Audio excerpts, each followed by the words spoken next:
Oke, jadi di video kali ini aku mau bahas 2 match dari Liga 1 pekan ke-7 ya. Yang match pertama itu ada Bayangkara lawan Surabaya yang dimenangin oleh Surabaya.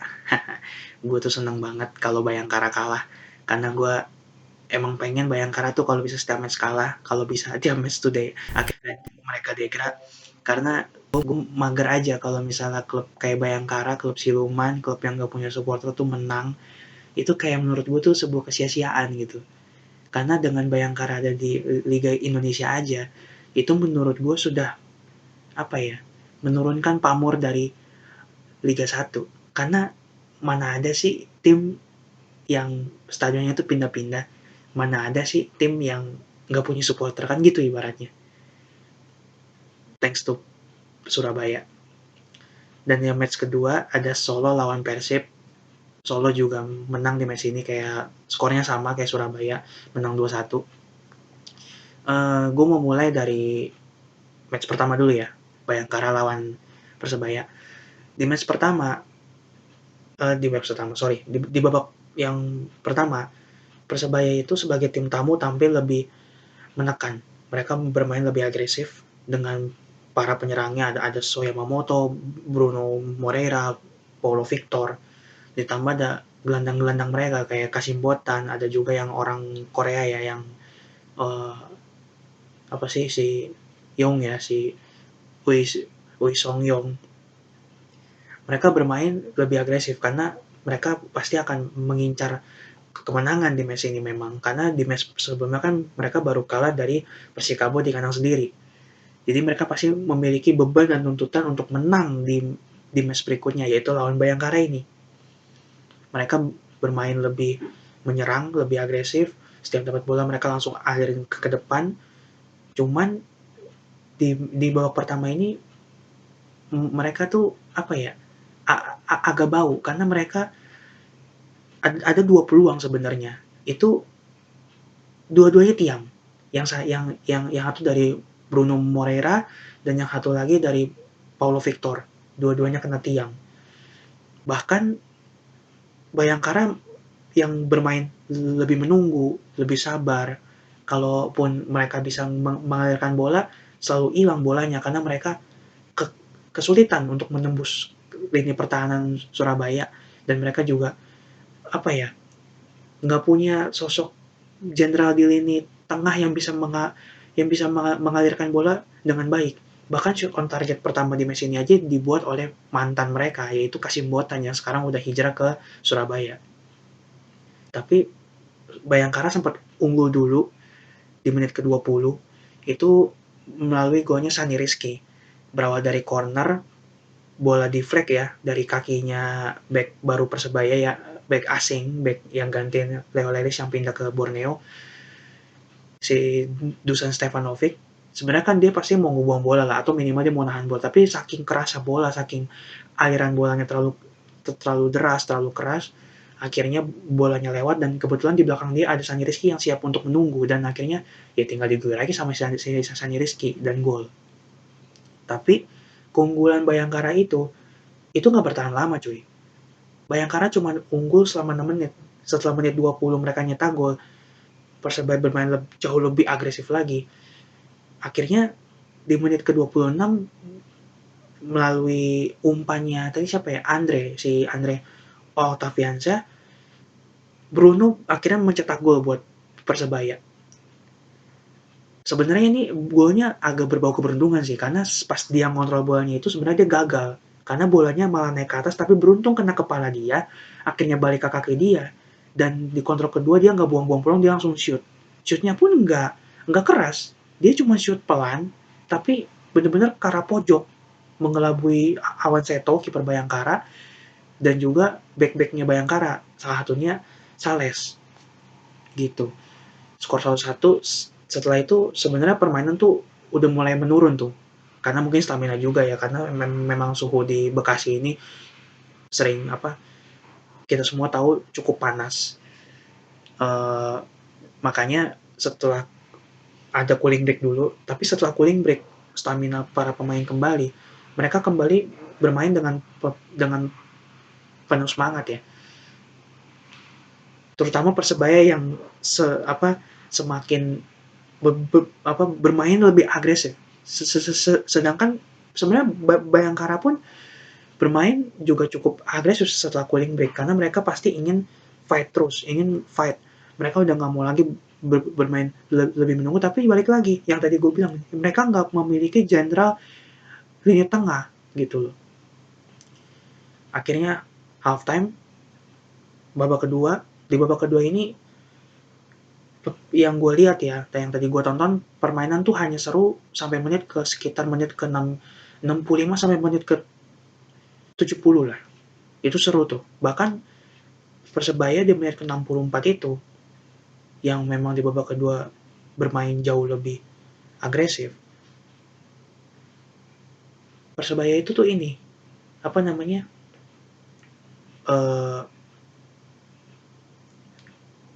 terus menekan lini pertahanan Bayangkara, dan akhirnya tuh dia ini, lewat Soy Yamamoto, berhasil membuat Persebaya unggul 1-2.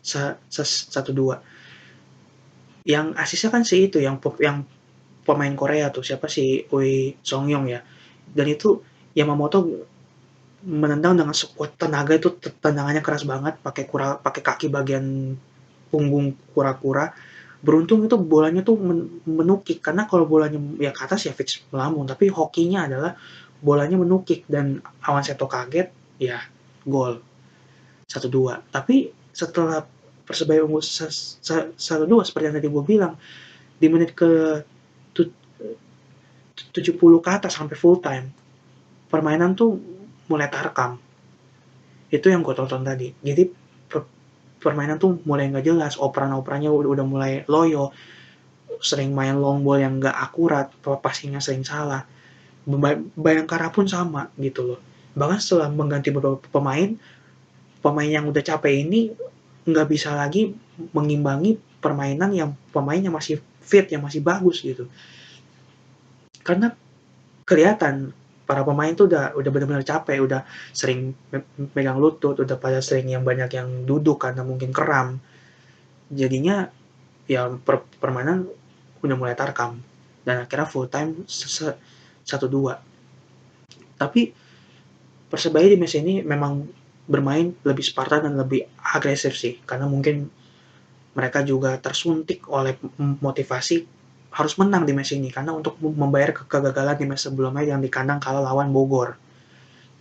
Dan gue senang, gue gue gue bukan fans Persebaya, tapi gue seneng Persebaya menang karena menangnya lawan Bayangkara. Dan seperti yang gue bilang di video-video gue sebelumnya, gue memang pengen banget Bayangkara tuh kalah setiap match, kalau bisa kalah terus gitu loh, supaya supaya Bayangkara tuh degra.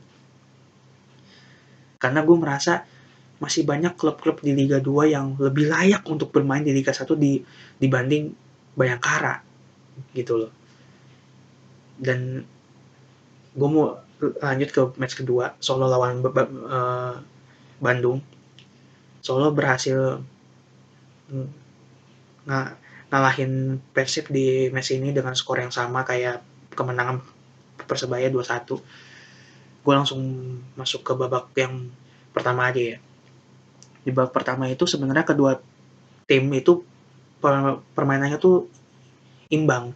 Mereka bermain cepat, berusaha mengalirkan bola secepat dan secepat mungkin, bermain long ball direct, tapi lini tengah ini Persib sedikit unggul. Jadi ketika lini tengah Solo pegang bola, langsung di press sama lini tengah Persib, dan itu gue bilang sukses karena terbukti lini tengah Persib tuh unggul dibanding lini tengahnya Solo. Tapi yang gue bingung kenapa para pemain Solo ketika mereka lagi diserang, yang mundur tuh paling cuma 5 orang, 6 orang. Sisanya tuh stay di tengah loh, dan mereka tuh bisa menjaga kestabilan lini belakang mereka. Sampai akhirnya di menit ke tadi menit berapa ya Ciro? Oh, menit ke 32, Ciro tuh berhasil ngegolin gawang Solo, dan itu golnya cantik ya, itu golnya indah banget. Gol khas Trivela yang dipopulerin sama Ricardo Quaresma. Gol Trivela jadi punya pakai kaki luar, dan itu gue yakin emang nggak ada yang nyangka juga. Gue pun tadi nyangkanya kalau nggak dia akan ngoper ke sebelah kiri atau dia akan gocek lagi ke arah kanan samping. Jadi dan ternyata dia ngegolin pakai golnya Trivela si Ciro dan gol memang karena kiper pun posisinya cukup maju sehingga kiper pasti akan susah untuk menahan atau menepis bola itu. Tapi sayangnya ini yang gue sayang banget, keunggulan Persib itu nggak bertahan lama karena langsung di menit ke-33 hanya beda 1 menit aja. Solo tuh berhasil ngegolin lewat golnya Sananta ya, melalui assist dari Mesidoro. Itu golnya yang kalau menurut gue itu bola yang nyamperin palanya Sananta sih, karena Sananta tinggal guyur juga, Putu Gede udah nggak sempat maju karena agak sedikit didorong sama Sananta sampai dia nyusruk. Dan menurut gue itu 50-50 ya, bisa pelanggaran bisa enggak, tapi ternyata wasit memutuskan gol buat Solo. Dan golnya Solo yang kedua pun tuh sama, yang asis Mesidoro, yang golin juga Sananta. Nah kalau gol yang keduanya Solo ini, gue rada nyalain Victor sih. Kenapa Iqbal Nevo tuh diem aja, bahkan yang ngalingin atau berusaha untuk ngerebut bola dari Mesidoro tuh David da Silva loh, yang notabene tuh seorang striker, mundur sejauh itu sampai kotak penalti. Berarti kan itu kan menandakan bahwa betapa lemahnya lini pertahanan Persib di match ini gitu loh. Tanpa kehadiran Alberto yang memang akumulasi, tanpa kehadiran Nick Kuipers, itu bener-bener kelihatan banget. Iqbal Nevo tuh kurang optimal di match ini kalau menurut gue. Paling yang bagus Rahmat Irianto karena dia berhasil beberapa kali memutus serangan dari para pemain Solo. Cara bermainnya dia ini mirip bapaknya dulu ya, Bejo Sugiantoro. Itu seperti itu. Jadi dia back pemain belakang, tapi dia beberapa kali suka memutus mengintercept bola dari lawan gitu loh. Sama sebenarnya sama Putu Gede juga, tapi sayang banget ini gue agak kesal sama Putu Gede. Lu kan lagi membantu tim lu untuk menambah skor ya, mengejar ketertinggalan. Tapi kenapa lu malah kena kartu merah? Kenapa lu malah emosi? Kenapa lu nggak bisa tahan emosi lu? Lu melakukan hal bodoh, hal yang cukup tolol ya, hal yang goblok kalau menurut gua. Lu kaki lu angkat terlalu tinggi dan jelas itu pasti kena kartu gitu loh. Kenapa lu harus melakukan hal yang nggak penting seperti itu? Itu kalau gue situ sih kepalanya Putu Gede udah gue tempeleng gitu. Lu ngapain gitu loh? Bikin blunder gitu. Buat apa? Lu kena kartu merah. Harusnya tuh lu tetap bermain cool. Lu fokus ke apa namanya? Ke permainan. Lu pikirin gimana caranya gue usaha ngebantu tim gue supaya tim gue bisa ngegolin lagi, bukannya malah emosi terus dapet kartu merah. Buat apa gitu loh. Terus juga apa namanya? Akhirnya Persib tuh setelah tertinggal ini ya semakin agresif juga mainnya. Mereka ngalirin bola dari tengah ke depan, belakang ke tengah, terus tengah ke depan, melalui Beckham, Ciro, David. Tapi yang gue lihat tuh sia-sia karena lini pertahanan Solo di match ini dari babak 1 sampai babak kedua itu bermain sangat bagus ya. Si Jemerson, Rian Mizyar, terus kapten mereka si Eki Taufik itu bermain tuh sangat solid gitu loh. Jadi wajar kalau Persib tuh susah untuk ngegolin. Itu pun gol Persib itu kan karena sedikit berbau keberuntungan juga kan, gol Trivelanya Ciro gitu loh. Jadi intinya adalah dua golnya Solo itu dari dua orang yang sama, asisnya sama semua dari Mesidoro, golnya pun sama. Itu dari Ramadan Sananta gitu loh. Dan itu juga menjadi skor akhir ya, cuman gue masih mau lanjut ke babak yang kedua dulu. Di babak kedua ini Persib melakukan sejumlah pergantian kayak Ezra ditarik keluar diganti sama Levi Madinda, terus juga Sato masuk ngegantiin Edo yang memang Edo juga mainnya agak kurang bagus lah di match ini, kayak anggapannya kayak belum gajian dia. akhirnya sebenarnya terutama dengan masuknya Madinda tuh permainan semakin agresif ya, karena Persib pun full nyerang di babak kedua. Persib nyerang di babak kedua tuh full nyerang, tapi fakta Persib nggak bisa ngegolin satu pun. Sedangkan Solo tuh hanya bisa ngandelin serangan balik. Bahkan Solo tuh sama sekali nggak ada shoot on target ataupun off target. Solo total hanya 4 shoot di match ini, 3 on target, 1 off target dengan 2 gol. Persib pun sama. Di babak pertama total 4 shoot, 1 jadi gol, 3 on target. Dan kalau di babak kedua mungkin Persib udah bikin shoot on target itu mungkin bisa 6 atau 5 bahkan mungkin 7, karena Persib tuh selalu hampir nyerang terus gitu loh.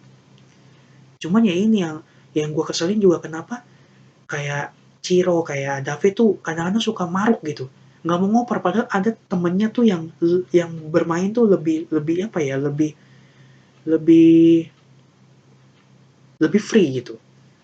Kenapa lu nggak oper ke temen lu yang free itu gitu? Kenapa lu paksa nge-shoot atau lu paksa ngumpan ke yang lain, ke yang temennya tuh yang lu tuh dijaga gitu.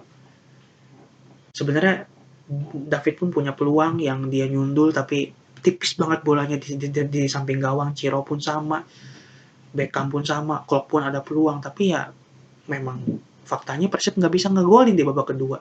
Padahal Persib tuh selalu nyerang terus gitu loh. Mereka bermain tuh aliran bolanya lebih pas gitu di babak kedua ini, apalagi dengan masuknya Madinda ya, yang menjadi penghubung dari lini tengah ke depan bersama Klopp gitu loh. Makanya gue agak kesel juga, 1 poin pun nggak bisa dibawa pulang tuh dari Solo. Solo yang borong 3 poin di malam ini gitu. Jadi ya skornya ya sama, bedanya kalau yang Persebaya tim tamu yang menang, dan memang Persebaya layak menang, dan di match yang kedua Solo yang menang. Walaupun menurut gua seenggaknya harusnya kalau Persib peluangnya ada yang masuk 1 aja di babak kedua, itu harusnya seri itu 2-2. Cuman ya udah. Dan kalau klasemen sementara ini Bayangkara dan Persib ini ada di zona degra ya. Bayangkara di posisi ke-17, Persib ada di posisi ke-16. Sedangkan dengan kemenangan Persebaya atas Bayangkara, Persebaya ada di posisi ke-15. Kalau tadi yang gue cek di live score kalau nggak salah tuh begitu. Kalau Persis Solo sementara ini ada di peringkat ke-8. Paling jauh, dia udah masuk ke papan tengah, sedangkan kalau Persebaya Persib Bayangkara itu masih ada di lini bawah, bener-bener berurutan tuh 15, 16, 17.